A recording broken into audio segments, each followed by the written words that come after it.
For now, I'm going to go to Jim Finan now. He was on board the train. He's a witness to what happened. And once we establish the line here, Jim's going to tell us a story about what he experienced at, well, I guess 8:45 in the morning. Jim, can you hear me? I can. Good morning. What happened? I mean, basically, as we were kind of pulling in the station, you could feel that we were going too fast. You know, I was talking to one of my other friends, and he was saying, you know, we never slowed down. And you kind of, you know, luckily I was sitting, so I think most people who were hurt were the ones who were standing on the train. It was a really crowded train this morning. And we plowed, I mean, right through the bumper across the platform. Never slowed down. I mean, the experience was almost kind of like you almost felt like you were in an off-road vehicle, like bouncing around, like in your seat. And then, you know, afterwards, there was some panic. You know, people were trying to smash the windows out, trying to get out, and just kind of trying to calm people down. You know, and you know, a few people climbed out the windows, but then, you know, they got the doors open. So then, you know, people kind of, at that point, once the doors got open, everyone kind of relaxed and calmed down a bit. Yeah. Jim, let me just ask you a few specific questions. Where do you live? I live in River Edge, New Jersey. Okay, you're in New Jersey, and you take this train how often around this time? I take this train every day. Every day. And so you know the pattern in the path, correct? Literally. Yes. And when you describe coming into the train station at excessive speed, so you knew where you were, and you knew where the train should have been speed-wise at that point. Yeah, I mean, it was coming in at full tilt. I mean, typically what happens when you're coming in, the train usually actually stops, like a couple, you know, maybe like 100 yards from even the platform, and then kind of goes in slowly. And you're seated. You're seated at this point, but you say many people were standing. Is there a way to give us an idea about the number of people who were standing? Was it considered a packed car or just a regular commuter car for that time of day? It was more crowded than usual this morning. You know, what typically would happen, there was a lot of people standing, but typically what happens is a lot of people transfer into caucus. So, you know, about half the train kind of files out, so then you get those people grab seats for the kind of the last 10 minutes of their commute. But I mean, there was a good 20, 25 people standing in the first car. In that car, right. And now, Jim, describe the moment of impact. What did you experience? You know, I mean, it was just bumpy, and then you kind of just, you know, you're getting bounced around and then just slammed forward. And, you know, everyone who was standing kind of went flying. And, you know, obviously that's when most of those people got hurt. You know, I saw a lot of head injuries and a lot of kind of people with cuts. Jim, at impact, did you move physically, or did you remain in your seat? I didn't fall out of my seat. I remained seated. You know, my head kind of came forward a bit, but at that point I was kind of took my arm and kind of braced myself against the front seat, kind of bracing for impact, you know, just because there was a good 30 seconds of kind of crash, where you felt the train, you know, you were coming off the track, like you knew you weren't on the track anymore, and you were just kind of waiting for the impact. You described people breaking windows. How did you get out of that train? I got out through the door. I mean, I helped knock the window out, and then I helped two people out of the window. I was actually sitting at the emergency exit window. And then by that time, after we got two people out, and you know, a man jumped out, and then we helped another woman out. By that time, they got the doors open manually. So people were able to just file out the doors at that point. Jim, can I ask you, what was going through your mind when this happened? Can you remember? A lot of expletives. It was scary. You know, I just kept thinking that you know, I was just hoping that we weren't going to flip. That's what kept going through my mind. I was just going. I was actually expecting the train to flip over, and that's really what I was worried about. But luckily, that didn't happen. In the time between, you described when you felt like you were going off-road, that you knew you were off the track to the point of impact. How long did that feel like to you? You know, it felt, you know, it was like a good 30 seconds. Wow. You know, it was pretty quick. It was going in pretty fast. What did you see on the platform once you got out as you were exiting? Did it seem like that there were people who were stuck on the platform? What did you see outside the train? It was hard to tell because a lot of the roof was caved in kind of over and around the train. I'm not sure if anyone was stuck inside the car. I couldn't really see because even though I was in the first car, I was towards the back of the first car. Mm-hmm. I wasn't in the front of the first car, so I'm not sure if anyone was trapped up front. Real quick, you feel like you're going to ride the train again? Well, I'm not sure I'm going to ride tomorrow because I'm probably not running. No. But, yeah, I mean, I'm still going to take the train. It's the best way to speed to the city. Jim, can I just get you on two more questions here? You describe a fast speed upon approach. We had an expert on last hour who's not there, granted, but he was suggesting even a train at 10 or 15 miles an hour could cause this much damage. Do you have any way to tell how fast you were going? It's tough to gauge. I mean, I'm not sure. I mean, I know it was definitely, it seemed like it was almost kind of the speed that the train normally travels, you know, when it's between stations. Wow. That could be significant. Last question. You described injuries, head injuries. What did you see? I saw a few people with, you know, cuts and, you know, around their foreheads and eyes. A few people with you know, there was someone who, I mean, he looked like he almost had his thumb sliced off. You know, and injuries, like lots of cuts. Lots of head injuries and hand injuries. Okay. From what I saw. Jim, we really appreciate your eyewitness account. Thank you for your time, and our best to you, okay? And we're glad to know you're okay. You're Jim lucky. Fine, an eyewitness Bless there you. on the train. Yeah. I was about 30 feet away from the train when it pulled into the station, and I observed it coming at a high rate of speed. It went over the bumper block, basically through the air, traveled about another 40 feet, came to a rest when it hit the wall of the waiting room. So I want to understand what you're saying, Mike. You're saying that the train, the first car of the train became airborne? To a degree, yeah, because there's a solid concrete and steel bumper block to where if the train was to go too far, it would hit it. Right.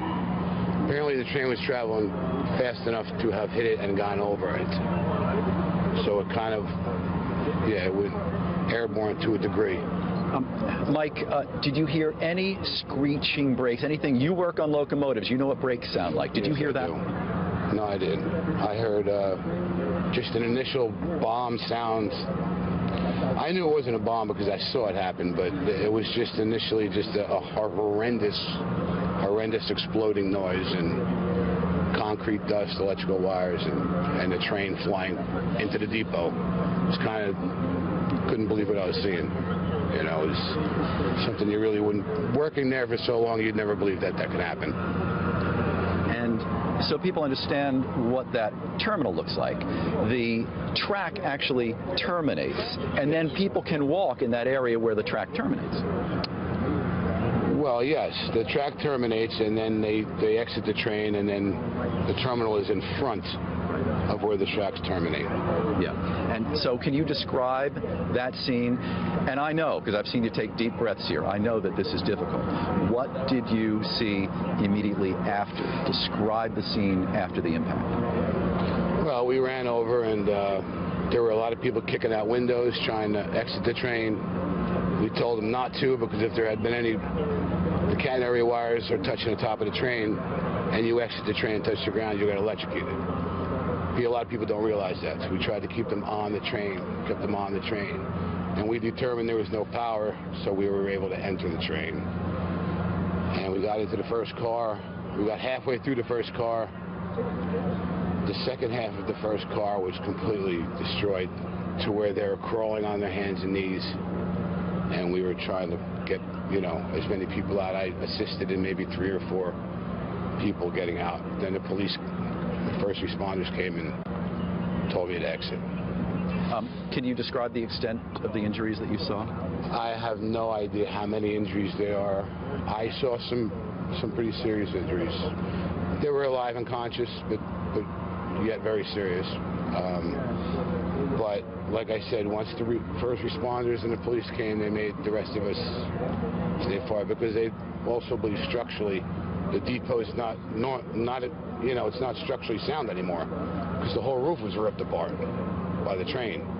So as far as the amount of casualties, I absolutely have no idea. Hopefully it's very few. But you're saying in terms of the damage to the train, the first half of the first car was destroyed. Yeah, the first half of the first car was pretty heavily damaged. And the engineer, as you know, it would have been in that lead car, right? Yes. Even though the train was powered by a diesel, right at the back. The locomotive is in the rear, but but he's operating the locomotive traction power from the first car. So he's in the first car, and he's right in the front of the first car. So what his condition is, I don't know. Now we said a moment ago, you work on locomotives. Does this particular model of locomotive have positive train control or anything that would govern the speed? Is there the so-called dead man switch on that? Well, yeah, it's not called a dead man anymore. It's called an alerter. There's many different positive train control, aspects in use here. In the depot, I mean, that's not my expertise. I couldn't comment on any kind of train control in the depot. I really don't know. That's not my field. Sure, understood. But fair to say you went into the train with others, I guess. Yeah, there was me and about 4 or 5 other. I think the station master was there, and actually a couple of non-employees came in. Anybody that could help, that was right there. So if you had to sum up your reaction to all of this, Mike, what would it be? No, it was just shocking. I mean, kind of surreal. Just completely shocking. Like a trade center type of thing. You don't really believe it's happening in front of your face. I mean, I walk past that area where it happened 100 times a day, and I could never imagine that happening. So seeing it happen was almost unbelievable at the time. I just couldn't believe what I was seeing. That's all I can say. Mike Larson, I know this is difficult for you, Mike, and I appreciate your taking the time. Thank you for doing what you did. Crash in New Jersey. At least 1 person has died. More than 100 others have been injured, some of them critically. For the very latest, let's head straight to the scene. And ABC's Gio Benitez, who's there in Hoboken, New Jersey. Good morning, Gio. Amy, good morning to you. A rough morning indeed for so many passengers here in this area. Just take a look. There are emergency workers all over the place trying to get a handle of this. This is a very, very serious situation here in Hoboken. One of the most popular train stops in all of New York City, in fact, here in Hoboken and in New Jersey, of course. We're talking about those 100 people who are injured, so many of them seriously, some of them critically injured, and of course that 1 person who has died. We have spoken with a witness. Take a listen to what he saw.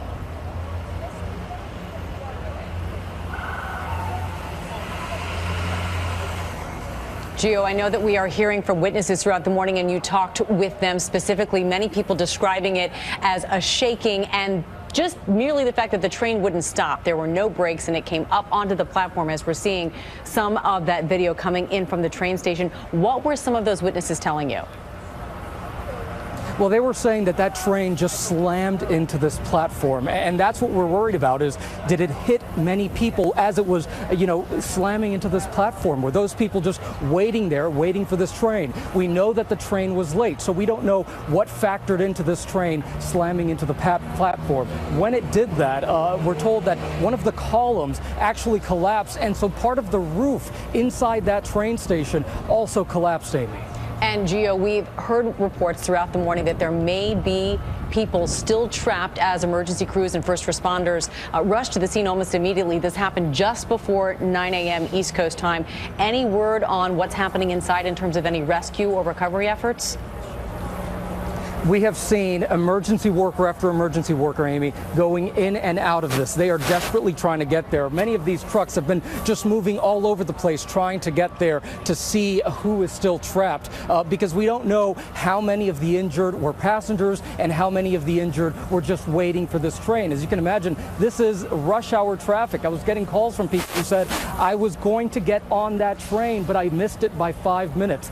This platform here is, of course, the fifth busiest in in New Jersey right now. It's the fifth busiest platform. So as you can imagine, so many people were right there. We know that the first car was most seriously impacted. We're told that other people in the other cars were actually able to walk out of the train. Yeah, we've heard from some of those people. And just for folks at home who aren't familiar with this area, this is just across the Hudson River from New York City. And for most people who are there in Hoboken, this is the last stop, the final boarding stop to make their trip into New York City each day. This is a huge commuter hub there, Hoboken to New Jersey.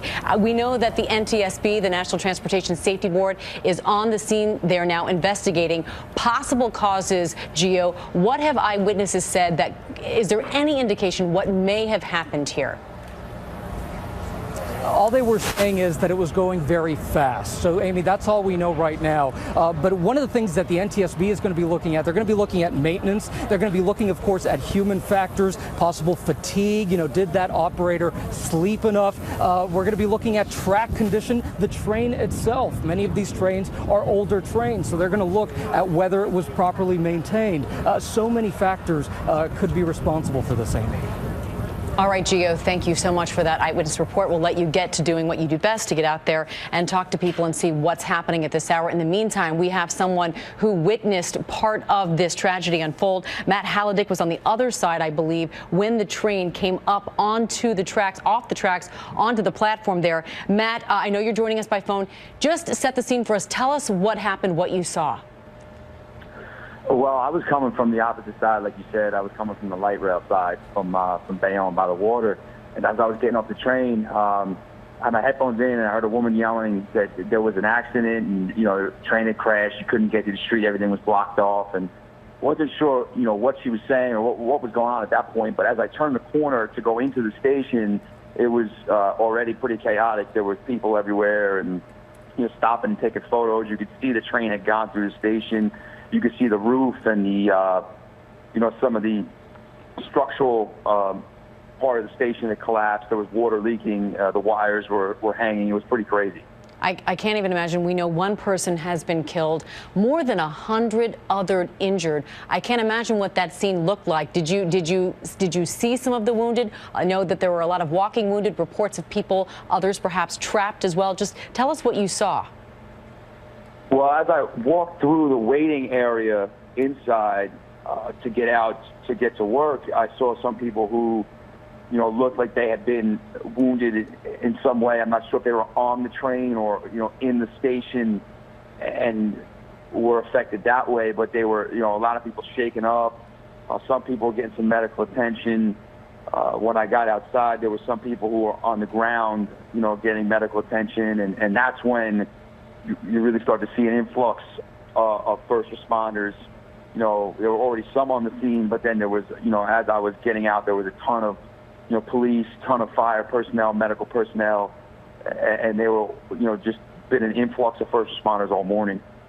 All right. Well, we are certainly glad you were okay. Thank you so much for setting the scene for us, telling us what you saw this morning. Of course, such an unfortunate situation. Matt Hallidick, thank you so much. And again, more than 100 people injured. We know that one person has been killed. That train coming into Hoboken just before 9 a.m. this morning on its way to New York City. We are going to have much more on the story throughout the day here at ABC News. So stay tuned for that. In the meantime, though, we are going to return now to regular programming in some parts of the country.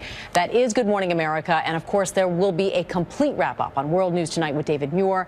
And of course, you can get any information at abcnews.com throughout the day. I'm Amy Robach here in New York. Have a great day.